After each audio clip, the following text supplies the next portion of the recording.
Badai ambisi dan tragedi di jantung Gel-Gel. Kabut sanghara di jiwa sang patih. Sejarah mencatat tidak ada musuh yang lebih berbahaya daripada kegelapan di dalam jiwa. Inilah yang terjadi pada Krian Batan Jeruk.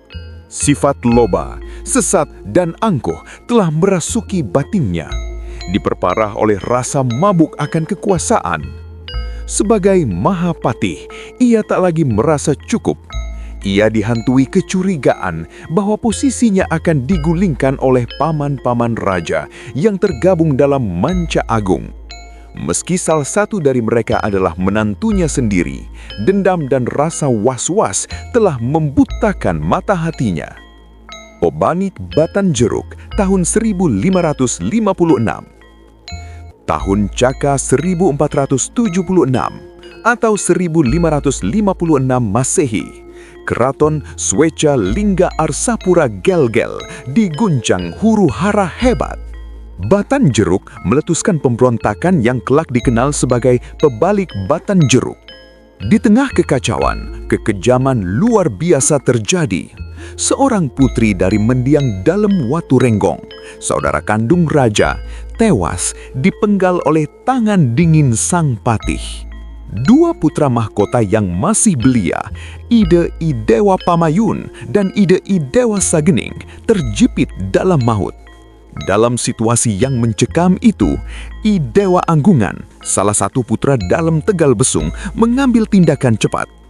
Ia memasukkan kedua pangeran ke dalam sebuah gedung, bangunan suci atau kamar, dan menjaganya dengan ketat dari luar pintu. Secara logika, Batan Jeruk yang bersenjata lengkap bisa saja menghabisi kedua pangeran itu dalam sekejap. Namun, takdir berkata lain. Melalui lobang tembok yang dibuat secara rahasia oleh Krian Kebon Tubuh, kedua pangeran berhasil dikeluarkan dengan selamat. Pemberontakan berdarah itu akhirnya berhasil ditumpas. Krian Batan Jeruk melarikan diri, namun akhirnya tewas di tangan Kiari Manginda di desa Junggutan, Bungaya. Pengabdian yang salah dipahami dan perjalanan mencari tanah harapan. Ironi sebuah kesetiaan. Setelah badai mereda, Ida Idewa Pamayun naik tahta dengan gelar Sri Aji Pamayun Bekung. Namun trauma masa lalu mengubah cara pandangnya. Niat tulus Ide Idewa Anggungan yang menjaga gedung saat pemberontakan berlangsung justru dipandang dengan kecurigaan. Baginda Raja menganggap penjagaan ketat itu bukanlah untuk melindungi, melainkan bagian dari persekongkulan. Jarak pun tercipta. Nasihat para paman dari Trah dalam Tegal Besung tak lagi didengar. Puncaknya, kecurigaan raja berujung pada perintah pahit. Seluruh putra Sri Aji dalam Tegal Besung diperintahkan meninggalkan pusat kerajaan di Gel-Gel. Eksodus Trah Tegal Besung. Satu demi satu, para kesatria ini melangkah keluar dari gerbang keraton, membawa keluarga dan pengikut setia mereka menuju wilayah-wilayah yang jauh. Idewa Anggungan lebih dulu meninggalkan istana. Idewa Gedong Arta yang kesatria berwibawa berangkat menuju desa Manggis, Karangasem dengan 20 pengikut setianya, berbekal sawah dan ladang pemberian raja. Idewa Nusa membawa anak istrinya menuju desa Sibang. Idewa Bangli memilih pulang ke Bangli, tanah kelahiran ibundanya. Idewa Pagedangan menetap di Tohpati, Banjar Angkan, Klungkum. Warisan Pratisentana Idewa Gedong Arta.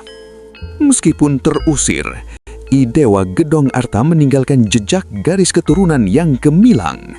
Dari istrinya, Ni Gusti Ayu Kajang Paus, lahirlah 5 putra, Idewa Karan, Idewa Kaler, Idewa Anom Pande, Idewa Duaran, dan Idewa Timbul Gunung. Sementara dari istri kedua, Ni Gusti Ayu Parembuh, lahirlah 4 putra, Idewa Anom Bengkel, Idewa Kalanganyar, Idewa Kamep, dan Idewa Sakawati. 9 putra inilah yang kelak menyebarkan benih-benih kesatria di seluruh pelosok Pulau Bali. Sejarah seringkali pahit, Idewa Anggungan dan saudaranya dicatat sebagai pihak yang disisihkan, namun waktu membuktikan bahwa pengusiran itu justru menjadi jalan bagi mereka untuk membangun peradaban baru di berbagai pelosok Bali. Dari sebuah kesalahpahaman di Gelgel, lahirlah silsilah besar yang tetap menjaga api Dharma hingga hari ini. Dukung terus pelestarian sejarah Nusantara dengan cara klik like, tinggalkan komen terbaik Anda, dan share video ini ke teman-teman pecinta sejarah lainnya. Setiap dukungan Anda membantu kami terus menghidupkan kembali kisah-kisah agung dari masa lalu yang hampir terlupakan. Rahayu, Rahayu, Rahayu.